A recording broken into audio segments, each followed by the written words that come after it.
thought I'd start the program this evening with President Ronald Reagan in his State of the Union address in January 1982. In January 1982. Man, we have a lot to cover tonight, all of it compelling, I think. Let's take a listen. Cut one, go. We must cut out more non-essential government spending and root out more waste, and we will continue our efforts to reduce the number of employees in the federal workforce by 75,000. The budget plan I submit to you on February 8th will realize major savings by dismantling the Departments of Energy and Education and by eliminating ineffective subsidies for business. We will continue to redirect our resources to our two highest budget priorities: a strong national defense to keep America free and at peace, and a reliable safety net of social programs for those who have contributed and those who are in need. Contrary to some of the wild charges you may have heard, this administration has not and will not turn its back on America's elderly or America's poor. Cut two, go. Today, we face the absurd situation of a federal budget with 3/4 of its expenditures routinely referred to as uncontrollable, and a large part of this goes to entitlement programs. Committee after committee of this Congress has heard witness after witness describe many of these programs as poorly administered and ripe with waste and fraud. Virtually every American who shops in a local supermarket is aware of the daily abuses that take place in the food stamp program, which has grown by 16,000% in the last 15 years. Another example is Medicare and Medicaid, programs with worthy goals, but whose costs have increased from $11.2 billion to almost $60 billion, more than 5 times as much in just 10 years. Waste and fraud are serious problems. Back in 1980, federal investigators testified before one of your committees that corruption has permeated virtually every area of the Medicare and Medicaid health care industry. One official said many of the people who were cheating the system were very confident that nothing was going to happen to them. Well, something is going to happen. Not only the taxpayers are defrauded, the people with real dependency on these programs are deprived of what they need because available resources are going not to the needy, but to the greedy.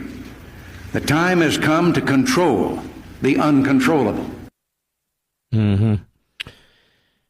And so when you hear Democrats, liberals, the media say, it's not what Musk is doing, it's the way he's doing it, they largely thwarted Reagan. Trump knows that. And so Trump's going about it a different way. What they really mean when they say, I just wish they would follow the rules and go through Congress and so forth and so on, what they mean is put it through the grinder and kill it.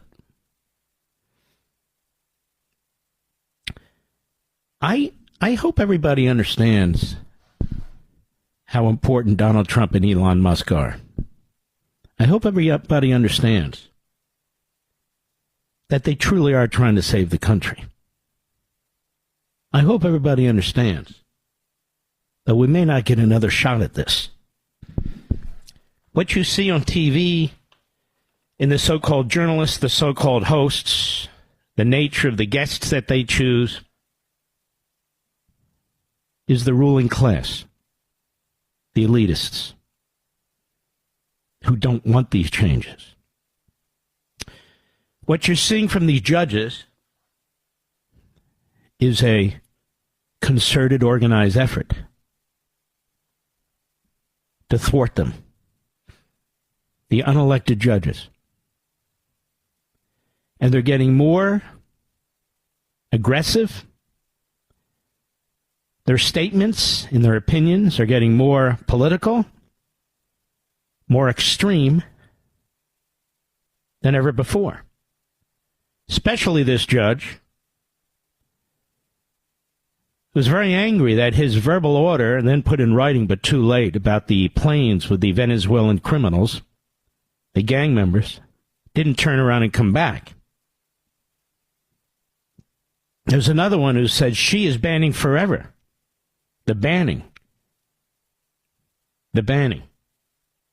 of transgender individuals from the military. And it's going on and on and on. We just had a judge rule minutes ago that the administration, the executive branch run by President Trump, that he and DOGE may not look at these Social Security information. Can you imagine? They may not. Chuck Schumer gave it up on PBS NewsHour yesterday. He gave it up. I've told you exactly what's going on, and now so does he. Cut 12, go. There are those who believe that we are in real time living through an assault on the constitutional order. Do you believe that we are in a constitutional crisis? So first of all, this guy's a complete ass. PBS, the Public Broadcasting Service. Guy's a punk.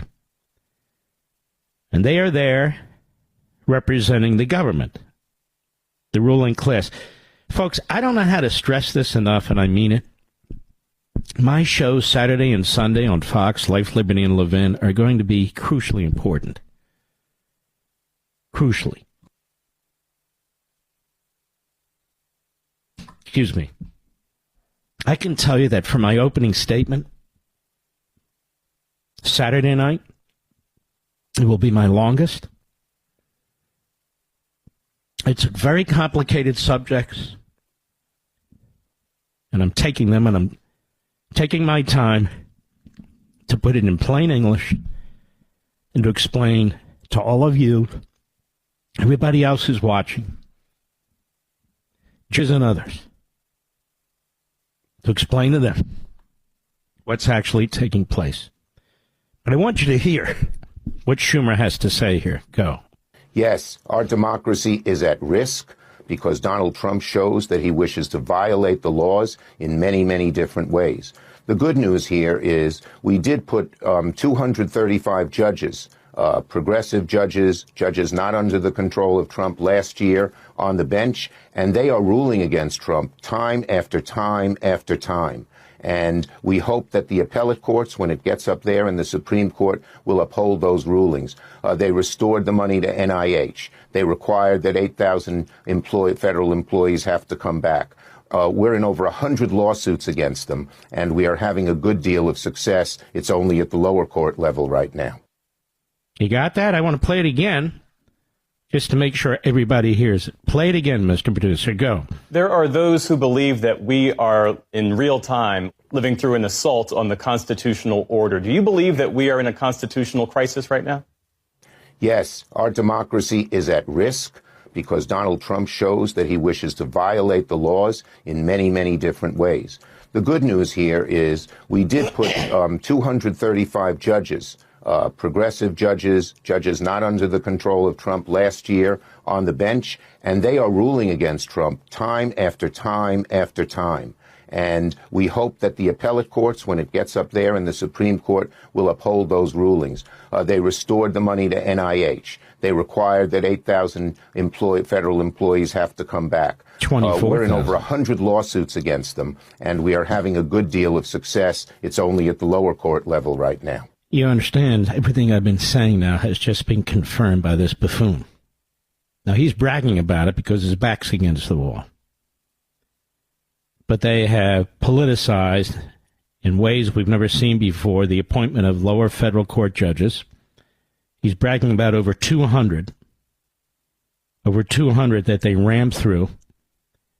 And this is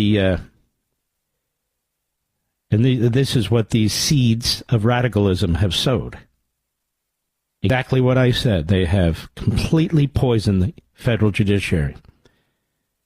And John Roberts better get off his ass and do something about this, or it's going to swamp him too. There's hundreds of these people. Hundreds. Now, we'll get into this more. But before we do, I want to make a suggestion. I want to make a suggestion to Elon Musk's lawyers. You know, you don't have to take all this attack on your business, on Tesla, the efforts to destroy it, the firebombing, the shootings, the attacks, this concerted, funded campaign, including with dark money by the Democrat Party billionaires and others.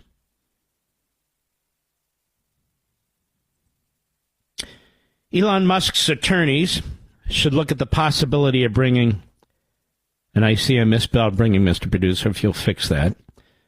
Thank you. The possibility, because I'm posting this, of bringing tortious interference lawsuits, tortious interference of his business, against those who are trying to destroy Tesla, including members of Congress. Members of Congress are not protected by the speech and debate clause when, one, their speech is made outside of Congress, and two, it's unrelated to their official duties.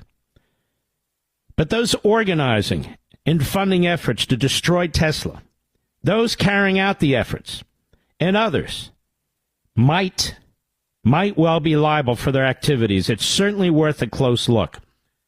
And I would encourage Elon Musk to do exactly that. I would encourage Elon Musk to do exactly that and have his lawyers take a very good look at this. Start gathering the information of who's doing what, who's saying what. And if this is a concerted campaign, which of course it is, there's a whole website, or there's even more than one, I guess, that are set up, that are being funded to destroy his business. That's what they want to do.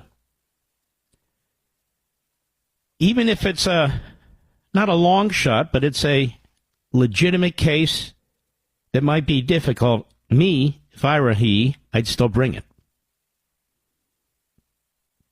No business should have to put up with this. A concerted effort by members of government, members of Congress, billionaires, activists, intimidating customers, intimidating Tesla owners, intimidating dealerships, besmirching and smearing him and his product. I think there's a lot there. That's just me. And I hope he'll pay attention to what I post. I know he watches all these posts and so forth. I'm not interested in finding out his number and calling him and doing all the rest of it. I'll leave that to others at Fox, Hannity, others. They can track him down and pass on the information. I hope they do. I hope they do, because I think this is important, Mr. Producer.